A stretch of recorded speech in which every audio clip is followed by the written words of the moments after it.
إن الحمد لله نحمده ونستعينه ونستغفره ونعوذ بالله من شرور أنفسنا ومن سيئات أعمالنا من يهده الله فلا مضل له ومن يضلل فلا هادي له وأشهد أن لا إله إلا الله وحده لا شريك له وأشهد أن محمدًا عبده ورسوله يا أيها الذين آمنوا اتقوا الله حق تقاته ولا تموتن إلا وأنتم مسلمون يا أيها الناس اتقوا ربكم الذي خلقكم من نفس واحدة وخلق منها زوجها وبث منهما رجالا كثيرا ونساء واتقوا الله الذي تساءلون به والأرحام إن الله كان عليكم رقيبا يا أيها الذين آمنوا اتقوا الله وقولوا قولا سديدا يصلح لكم أعمالكم ويغفر لكم ذنوبكم ومن يطع الله ورسوله فقد فاز فوزا عظيما أما بعد فإن خير الحديث كتاب الله وخير الهدي هدي محمد صلى الله عليه وسلم وشر الأمور محدثاتها وكل محدثة بدعة وكل بدعة ضلالة وكل ضلالة في النار أعوذ بالله من الشيطان الرجيم بسم الله الرحمن الرحيم ألف لام ميم أحسب الناس أن يتركوا أن يقولوا آمنا وهم لا يفتنون محترم علماء کرام، اساتذہ کرام، بزرگوں، نوجوان ساتھیوں، عزیز نونہانوں، سب سے پہلے اللہ رب العالمین کا بے انتہا شکر و احسان ہے کہ اس نے ہمیں اور آپ کو ہماری زندگی میں ایک مبارک مہینہ ماہ رمضان عطا فرمایا۔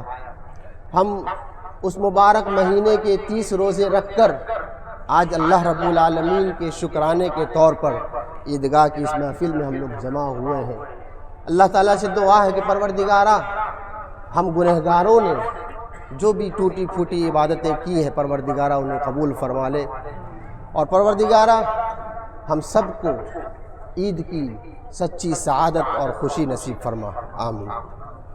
محترم حاضرین، خطبہ مسنونہ کے بعد میں نے ایک آیت آپ لوگوں کے سامنے پڑھی ہے۔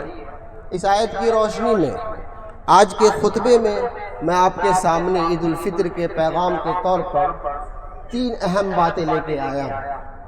سب سے پہلا پیغام مجھے آپ لوگوں کے سامنے یہ دینا ہے، یاد رکھیے ہم مومن ہیں، اور ایمان لانے والوں کی زندگی میں آزمائش آتی ہے، تو ایمان آزمائش چاہتا ہے۔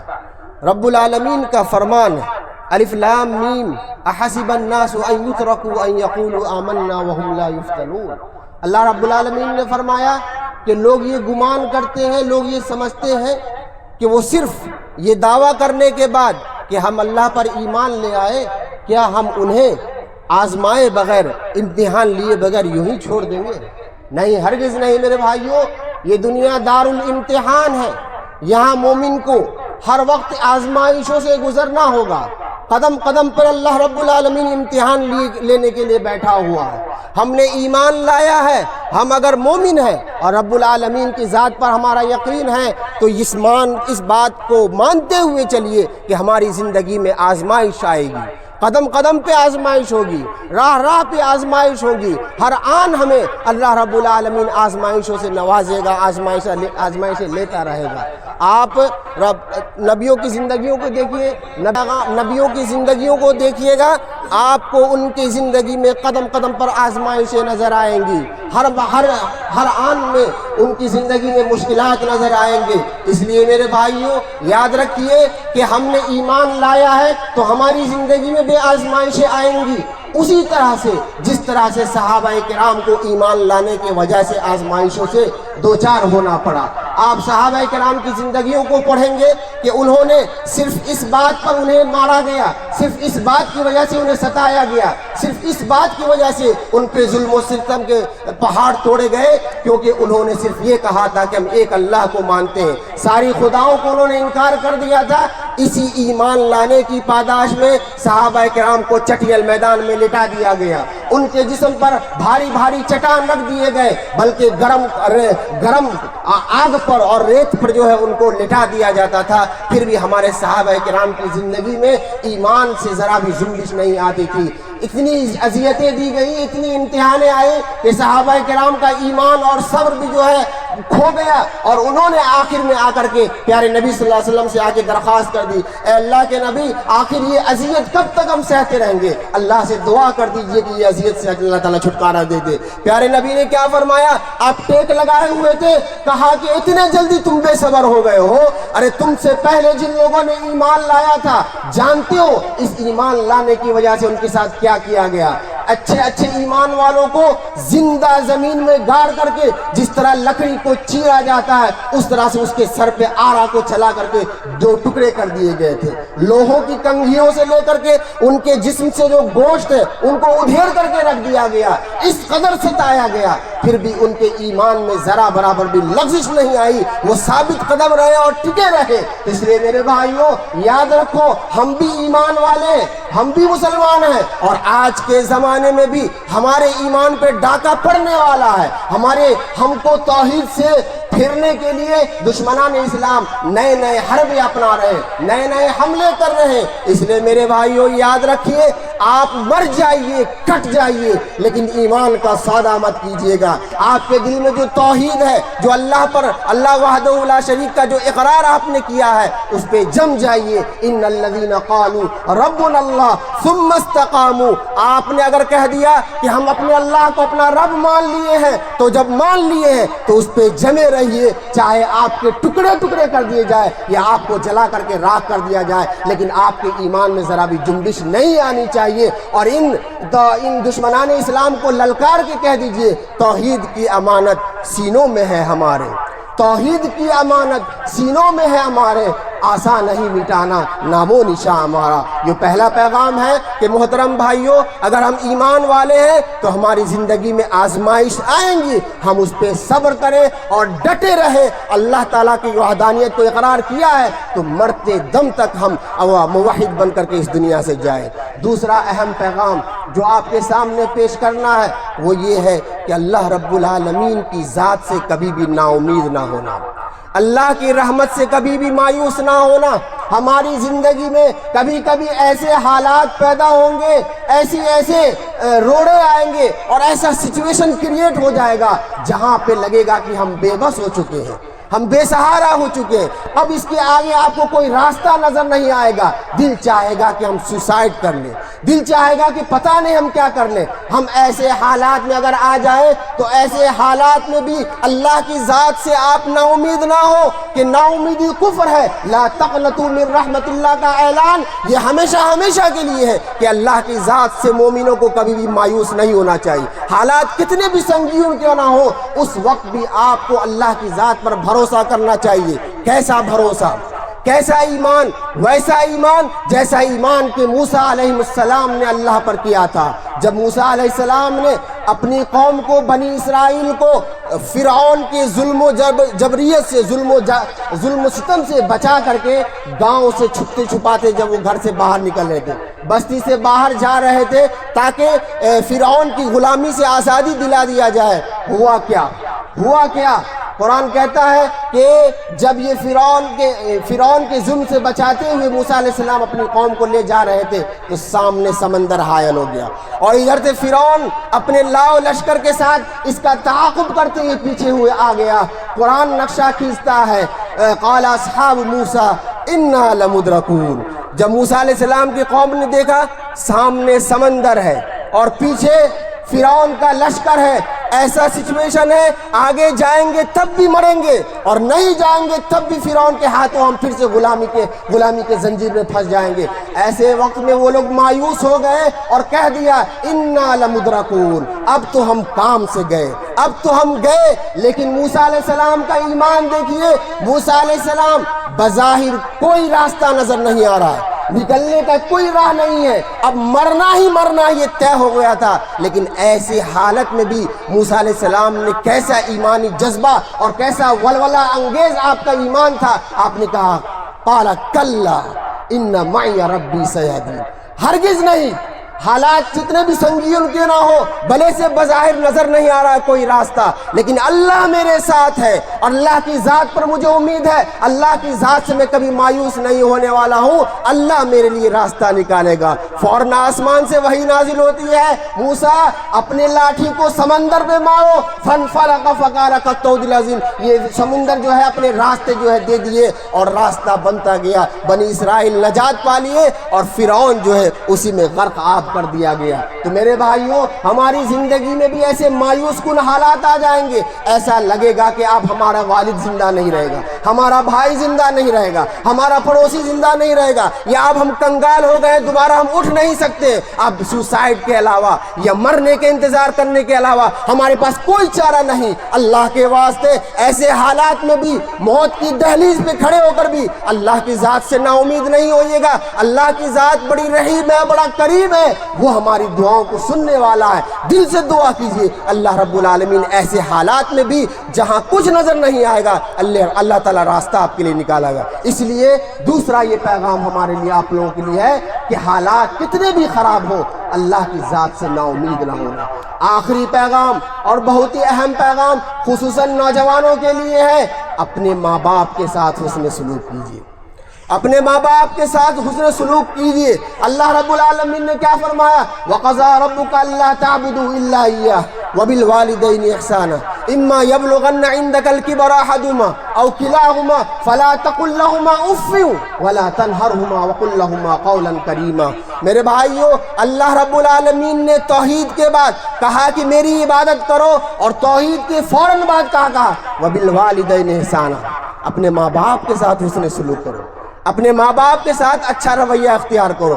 اور جب یہ خاص کر کے یہ ماں باپ جب بڑھاپے کو پہنچ جائے، جب بڑھاپے کی عمر کو پہنچ جائے، کیونکہ بڑھاپے کی عمر میں یہ جو ماں باپ اپنے بچوں کو پالتے ہیں، پوستے ہیں، اسی بڑھاپے کے سہارے کے لیے پوستے ہیں کہ بڑھاپے کا لاٹھی بنے گا، بڑھاپے کا سہارا بنے گا، اور اس وقت وہ چڑچڑا ہو جاتے ہیں، بات بات پہ غصہ آتا ہے، بات بات پہ وہ آپ کو ڈانٹیں گے۔ اس لیے قرآن نے کہا جب وہ بوڑھے ہو جائیں گے فلا تقل لهما اف، اف بھی نہیں کہنا ہے۔ اف سمجھتے ہیں آپ، ہم اللہ ہمارے ابو اور امی کی جانب سے اگر کوئی ایسی حرکت ہو جائے جو ہمیں ناگوار گزرے، اس ناگواری کے کو بھی برداشت کرنا ہے اور اف نہیں کہنا ہے ان کے خلاف، چاہے جائے کہ ہم ان کو گالیاں دیں، ہم ان کو بات کہیں، ہم انہیں ڈانٹیں، ہم ان کے جھڑکے ان پر ظلم و ستم ڈھائیں، یہ کہیں سے بھی گوارا نہیں ہو سکتا ہے۔ میرے بھائیوں، جب تک آپ کے ماں باپ زندہ ہیں،